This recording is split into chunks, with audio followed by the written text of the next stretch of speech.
Diabetes की जांच के लिए HbA1c यानी कि ग्लाइकेटेड हीमोग्लोबिन टेस्ट को अब तक सबसे भरोसेमंद टेस्ट माना जाता रहा है, लेकिन एक नई मेडिकल स्टडी के मुताबिक इस थ्योरी को पूरा अब तक जो चली आ रही थी, इस थ्योरी को बदल दिया गया है। ताज़ा स्टडी ये बता रही है कि भारत जैसे देशों में एनीमिया और ब्लड डिसऑर्डर ज़्यादा होने की वजह से HbA1c कई बार गलत रिजल्ट दे सकते हैं।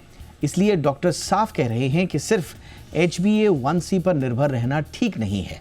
अब सवाल ये उठ रहा है कि HbA1c टेस्ट नहीं तो फिर कौन सा टेस्ट ऐसा है जिस पर हम यकीन कर सकते हैं, जो कि आपको एक व्यक्ति के शुगर के बारे में सही जानकारी देंगे।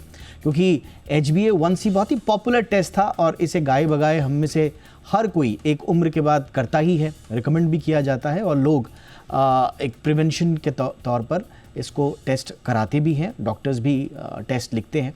इसलिए ये टेस्ट हर किसी के जीवन से जुड़ा हुआ है, उनके परिवारों से जुड़ा हुआ है। अगर ये गलत नतीजे दे रहा है तो क्यों दे रहा है, इसका भारतीयों के लिए क्या मतलब है और फिर सही तरीका क्या है? ऐसे बहुत सारे सवाल हैं जो हर कोई जानना चाह रहा है। इसलिए सबसे पहले ये रिपोर्ट देखिए। मेरा नाम है दीपक डोभाल, मैं लौट रहा हूँ खास मेहमानों के साथ।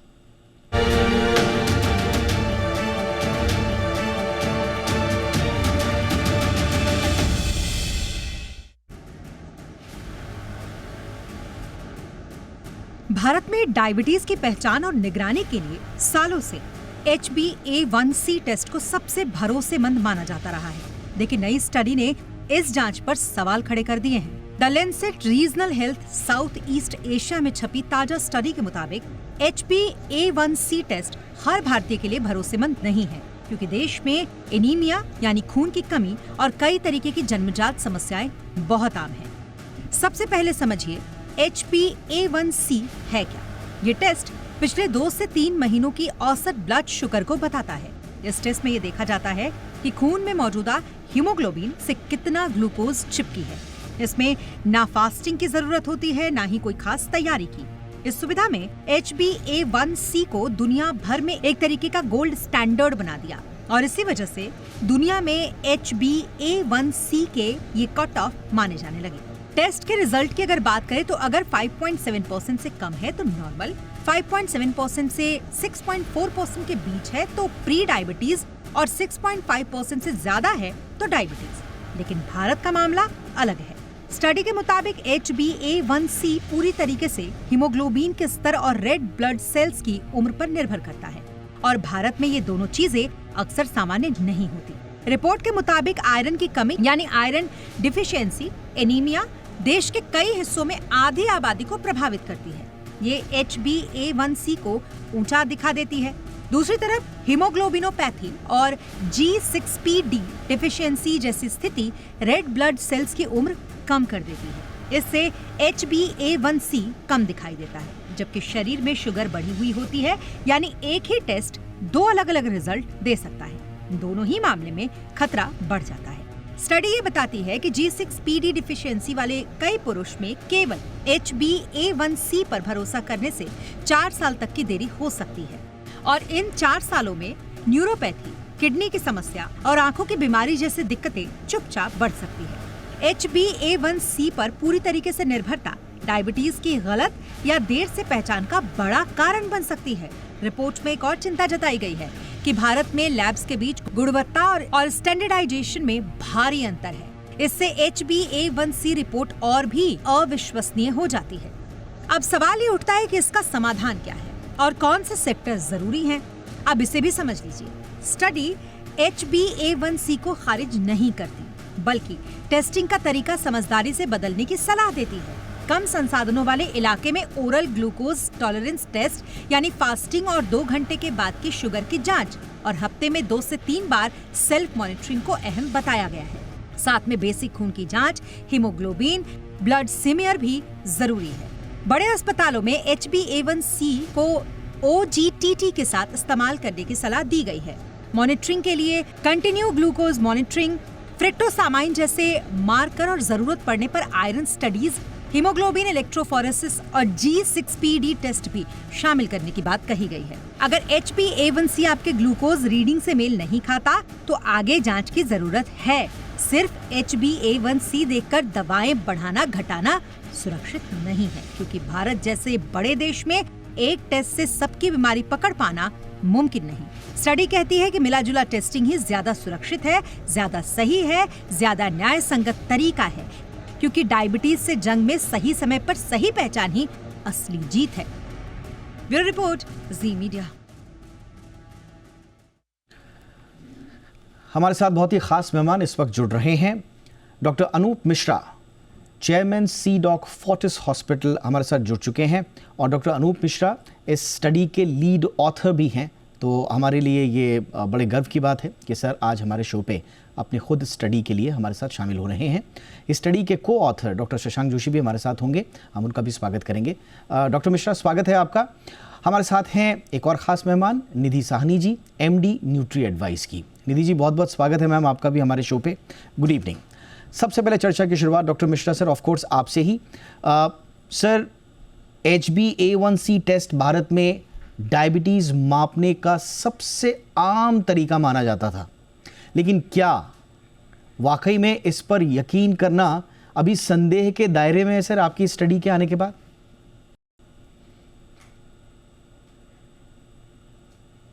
2017 में एक इंटरनेशनल जर्नल में इस पर एडिटोरियल भी लिखा हुआ था। बात इसकी है कि HbA1c की जो विश्वसनीयता है वो सबसे ज्यादा प्रभावित इंडिया या साउथ एशिया के या इवन अफ्रीका के देशों में होती है, जहां पर अनीमिया और ये G6PD डेफिशिएंसी, हीमोग्लोबिनोपैथी बहुत वाइड स्प्रेड है।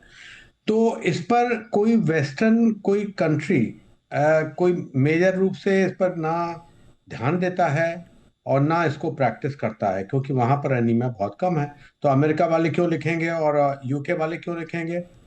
तो इसलिए इस पर पूरी तरह से एक रिसर्च करके लिखना और इस पर पूरा भरोसेमंद तरीके से लिखना, एविडेंस देकर लिखना एक जरूरी था। हमारा विश्वास तो बहुत दिनों से था। अब मैं कभी HbA1c पर केवल बिलीव नहीं करता, ये तो 10 साल की बात है। लेकिन क्या और लोगों का विश्वास था? और लोग इस चीज को मानते थे? नहीं, बिल्कुल नहीं मानते थे। और ज्यादातर लोग अब वो कन्वीनियंस की सहायता लेते थे कि HbA1c पर डायग्नोसिस करो और HbA1c एक टेस्ट पर आप देखो कि वो कंट्रोल है कि नहीं कंट्रोल है। तो नंबर 1 तो हम ये कहते हैं कि HbA1c डायग्नोसिस के लिए कभी भी इस्तेमाल नहीं करना चाहिए। और दूसरी चीज ये हम कहते हैं कि उसके साथ ओरल ग्लूकोज टॉलरेंस टेस्ट, जो कि गोल्ड स्टैंडर्ड टेस्ट है, उसी पर बिलीव करना चाहिए इंडिया में। हमने कितने लोगों को देखा है कि HbA1c बढ़ा हुआ है, लोगों का कहा साहब हमको तो डायबिटीज हो गई है, और हमने जब ओरल ग्लूकोज टॉलरेंस टेस्ट देखा तो कोई भी बढ़ा नहीं हुआ है, वो नॉन डायबिटिक थे। इसी तरह से उल्टा भी हो सकता है। और जहां तक फॉलोअप का सवाल है, जहां मॉनिटरिंग का सवाल है, वहां HbA1c के साथ साथ जो इंटरमिटेंट, जो जैसा कि बताया गया, intermittent blood sugar monitoring, blood glucose से, जो ग्लूकोज मीटर है उससे सिंपल तरीका है, सस्ता तरीका है, दोनों को साथ लेकर चलना है। और तभी हम बिलीव करेंगे कि इसका जो पूरा कंट्रोल है डायबिटीज का, ये ठीक है नहीं ठीक है और आगे हमको क्या करना है। तो सिंपल भाषा में मैंने आपको बता दिया कि किस तरह से हमको बिलीव करना चाहिए। बाकी इसमें और भी जटिलताएं हैं, इंट्रिकेसीज हैं। Yes, sir. वो आपके क्वेश्चन आगे आएंगे तो मैं उस पर बात करूँ। एब्सोल्युटली सर, बिल्कुल हम ये समझने की कोशिश करेंगे, जैसे आपकी स्टडी बता रही है कि आपने खुद इसका जिक्र भी किया कि भारत में anaemia, iron deficiency, haemoglobin disorder ये बहुत कॉमन है। तो कैसे ये HbA1c फास्ट को प्रभावित कर सकते हैं, मैं इस पर ज़रूर पूछूंगा। लेकिन ज़रा अब बुनियादी तौर पर सर हमें बताइए थोड़ा सा कि एक तो ये टेस्ट, क्योंकि हमने सुना है कि ये 2-3 महीने वाला एक टेस्ट होता है जिसको बहुत सारे लोग करवाते हैं, और जो आम टेस्ट होता है, जो बिना फास्टिंग, जो फास्टिंग वाले जो होते हैं, वो कौन से होते हैं? आम टेस्ट से ये अलग कैसे होता है? थोड़ा सा आप कॉन्सेप्ट क्लियर कर दीजिए सर, ये कौन सा वाला टेस्ट की हम बात कर रहे हैं? देखिए, ये HbA1c जो है ये फास्टिंग पर कोई डिपेंड नहीं करता। आप क्या खाया नहीं खाया, आप सुबह कराइए, दोपहर को कराइए, शाम को कराइए, तो इस बारे में ये बड़ा सरल टेस्ट है। और जबकि आप अगर ओरल ग्लूकोज टॉलरेंस टेस्ट करेंगे, उसके बारे में मैं बताऊंगा कैसे करना है, तो आपको कुछ कंडीशंस का आपको फॉलो करना पड़ेगा। HbA1c के बारे में एक और भी चीज आपको बता दूं कि अगर लोग सोचते हैं कि तीनों महीने की शुगर एवरेज बताता है तो वो नहीं, वो गलत है।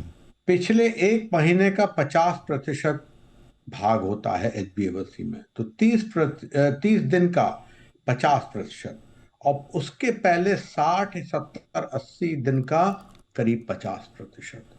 तो अगर रिसेंटली आपकी शुगर ज्यादा एक महीने में खराब हुई है तो HbA1c रिसेंटली बढ़ा दिखाएगा, और पिछले 2 महीने की अगर बढ़ी हुई है तो शायद उतना ना दिखाए, वो भी एक बात है। दूसरी बात यह है कि HbA1c कभी भी वेरिएशन नहीं दिखाता है। आप औसत तरीके से देख लीजिए कि 3 महीने में आपका पूरा दिल्ली का टेम्परेचर कितना था, तो किसी ने कह दिया 25, औसत था 25, जबकि दिन से दिन आप वेरिएशन पाएंगे, एक दिन 30 है, एक दिन 25 है, एक दिन 22 है।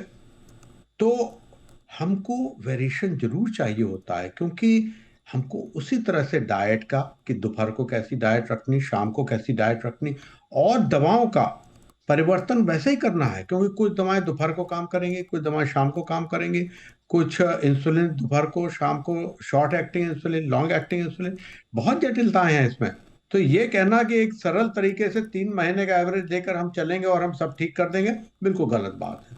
दूसरी चीज है कैसे ओरल ग्लूकोज टॉलरेंस का टेस्ट करा जाए। देखिए, ये इसके लिए कुछ आपको 3 दिन के लिए सामान्य रूप से घर का खाना खाना है, बाहर नहीं खा सकते, अल्कोहल आप ज्यादा नहीं पी सकते।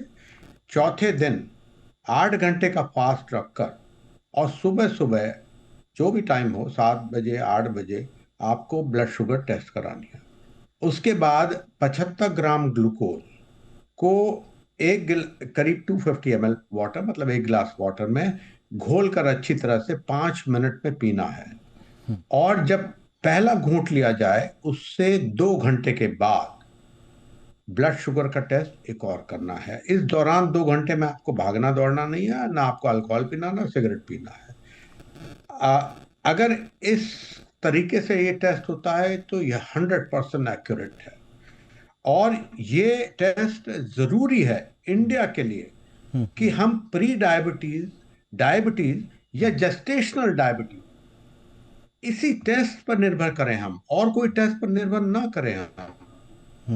HbA1c अगर कोई दिखा रहा है तो उसको साथ लेकर चलें, या कभी कभी HbA1c बहुत हाई है, 10 पर है, 11 पर है, तो हम जरूर कह सकते हैं कि भाई क्लियरली डायबिटीज है, हम और भी टेस्ट करके और शुरुआत करते हैं ट्रीटमेंट की।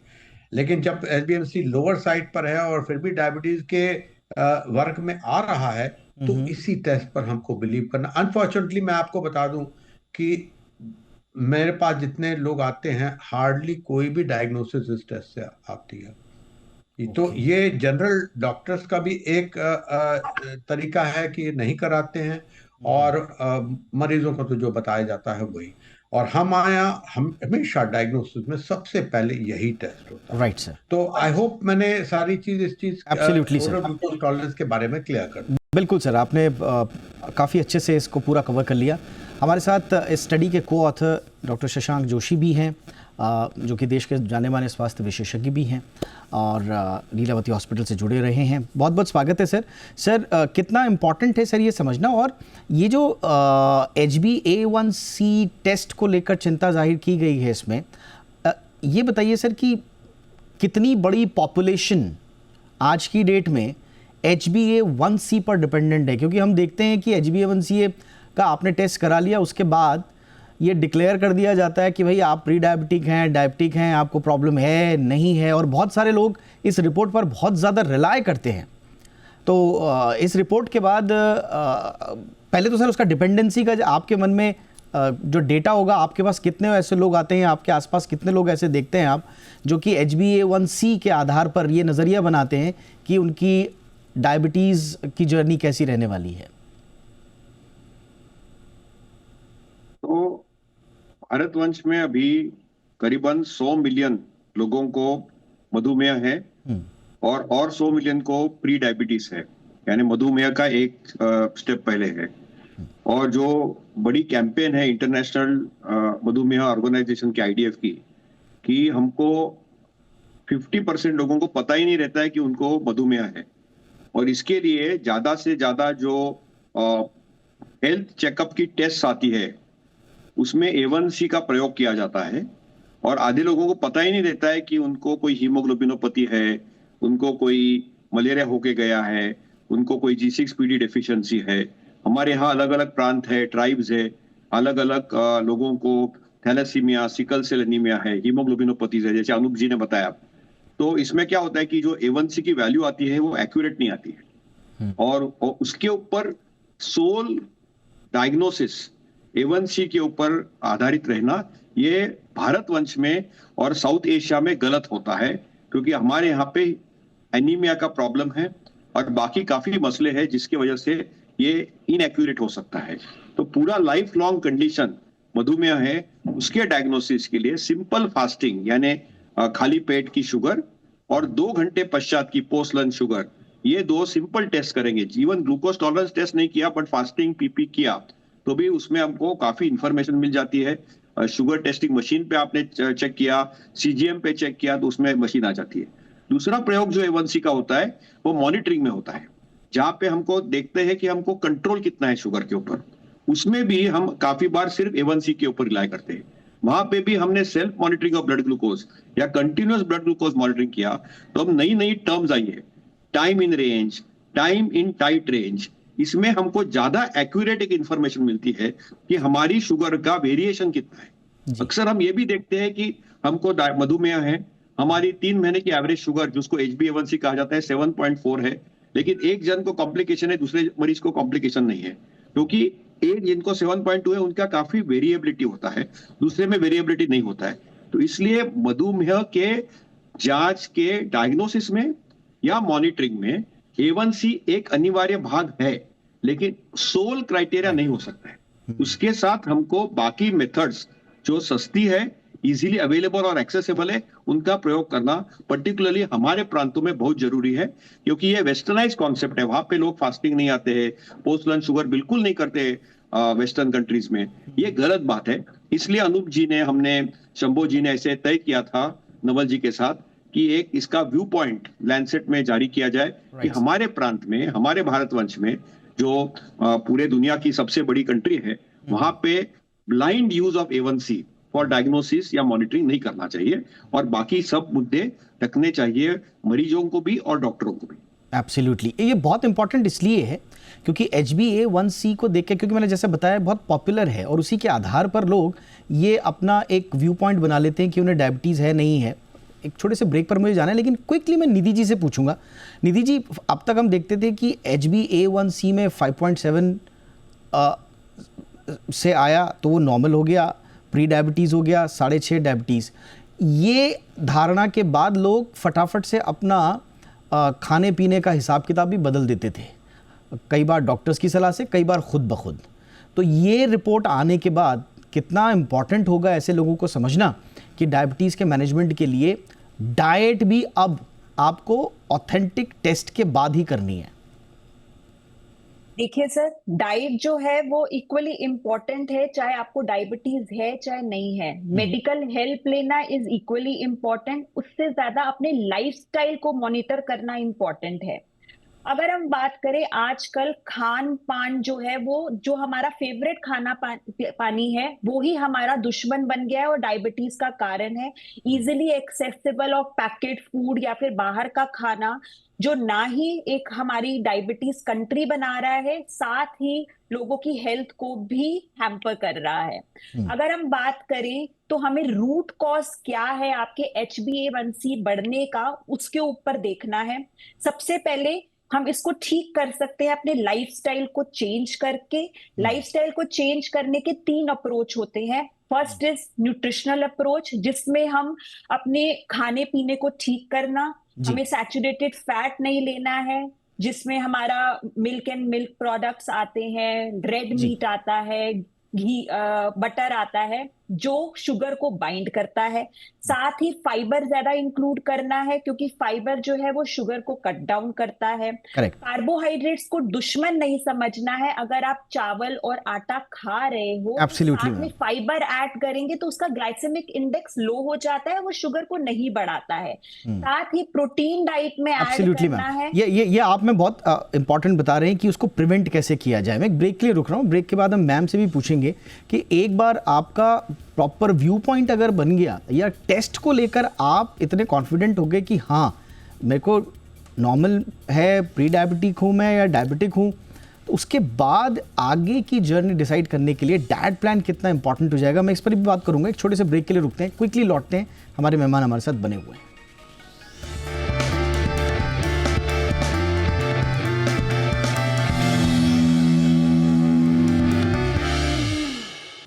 ब्रेक के बाद आपका स्वागत है। डॉक्टर मिश्रा सर, अब ये अगर हम माना अगर HbA1c को हम कह रहे हैं कि साहब इसके साथ साथ आपको जो बाकी OGTT है जिसको आप गोल्ड स्टैंडर्ड मान रहे हैं, लेकिन उसके साथ एक दिक्कत ये है कि जो रूरल और लो इनकम पॉपुलेशन है, तो क्या ये उसके लिए प्रैक्टिकल होगी? क्योंकि CGM और फ्रीक्वेंट सेल्फ मॉनिटरिंग जिसकी सलाह भी आप दे रहे हैं, वो ख़ासतौर से ऐसे इलाकों में जहाँ पर अफोर्डेबिलिटी का इशू होता है, वहाँ पर से थोड़ा सा प्रैक्टिकल इश्यूज आ जाते हैं सर। तो वहाँ पर क्या आप सलाह देंगे? क्या वाकई में कॉस्टली होती हैं ये चीज़ें, या हमको इसको कॉस्ट डाउन करने के लिए कुछ करना चाहिए? देखिए, आपने बिल्कुल सही सवाल पूछा कॉस्ट का। कॉस्ट के बारे में मैं आपको बता दूं कि HbA1c एक टेस्ट 500 रुपए या 600 रुपए से कम नहीं होता, और कई लैब में उससे भी ज़्यादा होता है। तो कॉस्टली तो सबसे ज़्यादा यही टेस्ट है।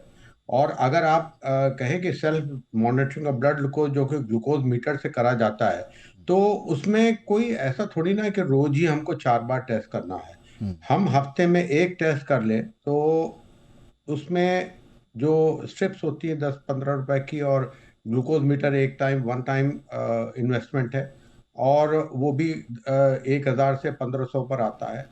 और तो 4 हफ्ते में अगर 4 से 5 ब्लड टेस्ट भी ग्लूकोज मीटर से आप कर लें तो आपको हार्डली 100 रुपीज लगेगा, और ग्लूकोज मीटर आपके पास पहले ही है, वो चलता जाएगा।